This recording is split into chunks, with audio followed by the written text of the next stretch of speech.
Okay, in this video I'm going to talk about Winter Swans. So this poem is written from the poet's perspective and it explores one of his personal relationships, actually his personal relationship. So it starts off with, the clouds had given their all, 2 days of rain and then a break. And so the idea is that we're starting with prophetic fallacy, and the idea that the clouds had given their all is that they have basically loosed all of their rain upon the earth, and it's this kind of stormy, very unpleasant environment, which is then reflected in their relationship. So we're saying that their relationship is maybe a bit tense at the moment. There's maybe an argument going on. It's a bit stormy, basically. And then you've got, and then a break at the end of this second line. And a break in a relationship would normally be a bad thing, but look at the way it's spelt. It's a break as in it's a rest, basically. And so if the rain stops, maybe it's actually quite an optimistic image, because there's a break in the rain. There's maybe some hope for the relationship that they can actually get the calm back and get the love back in their relationship. It's almost as if the break is there to give them the opportunity to reconcile, to rejoin. And then at the end of that first stanza it says, in which we walked. It moves on to say, the waterlogged earth gulping for breath at our feet. And so in this case the waterlogged earth is a personification because it's gulping for breath, which means that it's saturated with rain. It means that it's basically drowning in all that rain that's happened in the last 2 days. And so it's struggling. And that could also reflect the struggling relationship, the tension that the relationship is going through at the moment. And it's almost as if it can't breathe. It's like it's been stifled.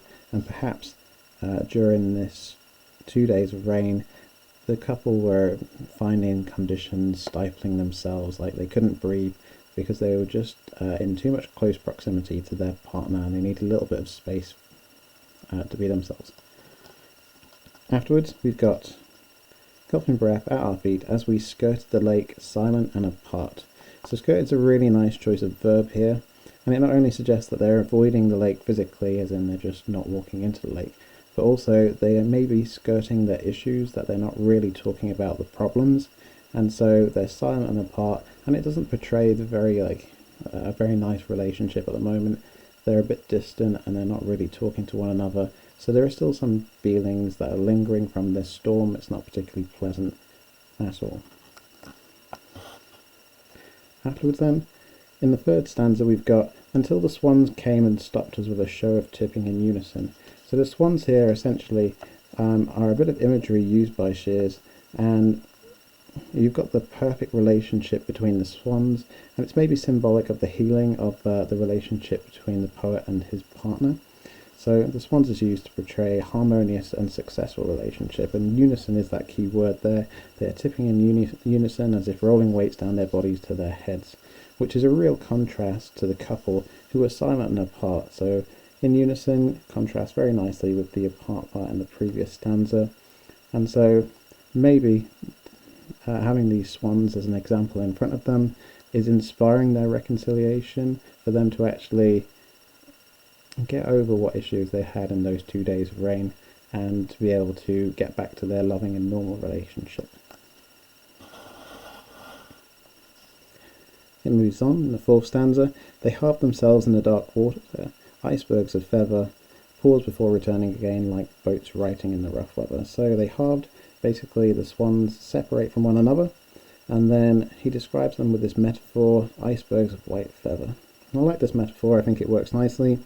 The idea with an iceberg is probably that you can only see 1/10 of an iceberg above water, and there's 9/10 of it underneath, which means that there are hidden depths to the iceberg, and then maybe hidden depths to their relationship as well. So while at the moment we're seeing them silent and apart as they're skirting the lake, actually underneath that 1/10, that facade that we're seeing, or the superficial, actually there might be 9/10 worth of love and care between the couple. And so as they're silent and apart to look at the moment, actually there's a lot of love and there's a lot of feeling beneath that. Just like in an iceberg, you can only see 1/10 of what's above the water, basically. So in this case, just like the swans, they halve themselves, they separate, and then they return again, and you've got this simile like boats righting in rough weather. So the simile suggests that the swans quickly overcome their problems, and it's also pointing to the couple overcoming their problems as well, as if the swans are a good example that the couple are going to follow. Afterwards then, you've got the poet's partner in this direct speech, they mate for life, so it's a good example, and obviously, hopefully they're going to take that example and are going to follow the example of the swans, basically, and come back together.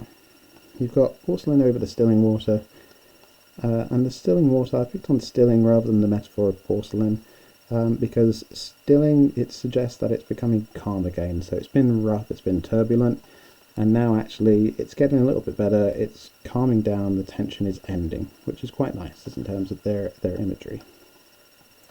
It says, I didn't reply, but as we moved on through the afternoon light, slow stepping in the lake's shingle and in sand. So in this case, slow stepping, it's almost reminiscent of the quick step, which is a ballroom dance, and maybe it's Shears actually suggesting that now the couple are actually moving in unison like the swans were earlier. And so now they're becoming a little bit more harmonious, they're becoming a little bit more together. He carries on to say, I noticed our hands that had somehow swum the distance between us. So he uses swum, which is obviously a link to the swans, and that personification of the hands swimming is actually the couple reconciling. So just like the swans, they're actually getting back together, or they're getting over their differences. And it doesn't mean that they need to talk it through or anything like that. Actually, they just needed a bit of time outside to actually realise how much they care for one another. I've got between the last two stanzas here then, that is a really nice bit of enjambment, had swum the distance between us and folded one over the other. So I've said that the enjambment between stanzas here could be used to show the couple closing the gap. So there's a gap between the two stanzas, but then there's no punctuation to pause between the two stanzas, and it's almost as if the lines are reconciling just like the couple are reconciling as well. So it's closing the gap between them, and I think it's quite a nice bit of structural analysis to be able to include here. It ends then, unfolded one over the other, like a pair of wings settling after flight. So you've got a nice simile.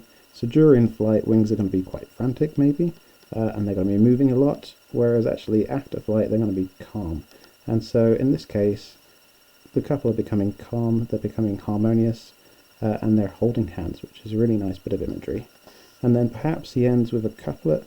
So far you've had triplets all the way through in the stanzas, and the couplet is maybe used to end to reflect how actually they become a couple again.